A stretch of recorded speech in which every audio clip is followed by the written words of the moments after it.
gumawa ng account o paano mag-create ng account sa PayPal ngayong 2024 po. Okay, so sa video ito, ituturo ko sa inyo step by step kung paano tayo makagawa ng account sa PayPal. So una, pumunta tayo sa ating Play Store, Apple Store, mag-download po tayo ng PayPal apps. Okay, so ngayon, pag makapag-install na kayo ng PayPal, ay ito po yung una nyo makikita. Ano?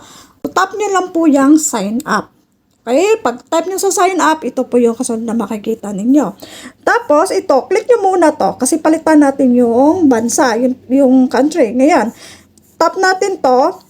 Tapos, ito po, piliin po natin yung Philippines. Okay, Philippines, tapos, ilalagay natin dito yung email address natin. No, lalagay active email address ha. So, lagay natin yung active email address, then mag-next na tayo. Okay, ang kasunod po ay yung phone number. So, maglalagay tayo ng phone number dito, then mag-next tayo, no? Then, merong dito naman, security challenge. So, dito I am human. Tap nyo lang po yung may box diyan. Tapos, ito po yung kasunod, ay magsisend po ng OTP doon sa phone number ninyo na nilagay ninyo, cellphone number. Tapos, ilagay nyo lang po ito. Ayan, magsisend po ng OTP si PayPal sa number ninyo. Then, lagay nyo dito. Ang kasunod po ay ito. Ngayon, maglalagay po kayo ng password. Siguraduhin nyo po na ito, sundan nyo lang po to para mag-green to. Ngayon, pag hindi pa green yan, hindi kayo makapag-next. So, kailangan mag-green yan. Okay, so mag-next na tayo. Create tayo ng password. Basic lang siya mga lalabs. Ano? So, dito, kasunod naman po ay personal info. So, nga pala, kung nakatulong ang video nito, pwede kayo mag-subscribe, mag-like, o kaya may mga tanong kayo, magtanong po kayo. No? So, dito, personal info, lagay nyo ng pangalan ninyo, middle name, then surname, then mag-next na.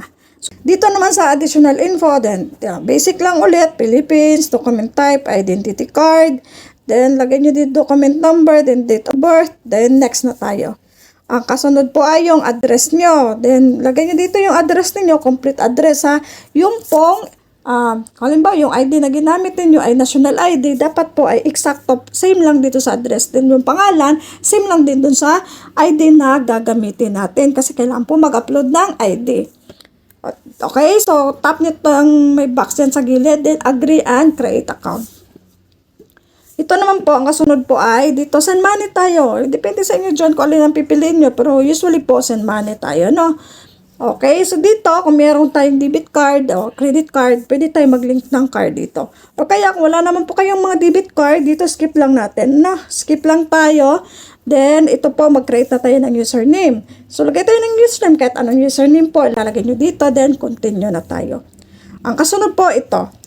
Ayan, so dito na tayo, pero hindi pa po ito fully verified. So, kailangan pa natin i-verify yung ating, halimbawa, Gmail account. So, mag-check tayo ng Gmail account natin. Okay, so punta tayo sa ating Gmail account, then magsisend agad si PayPal niyan ng ganito, activate your PayPal account.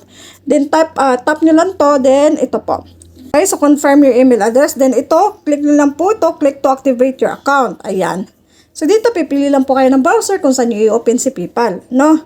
Then ito na po, login your confirm your email. So maglalagay tayo ng password nung nilagay natin, yung kinreate natin na password.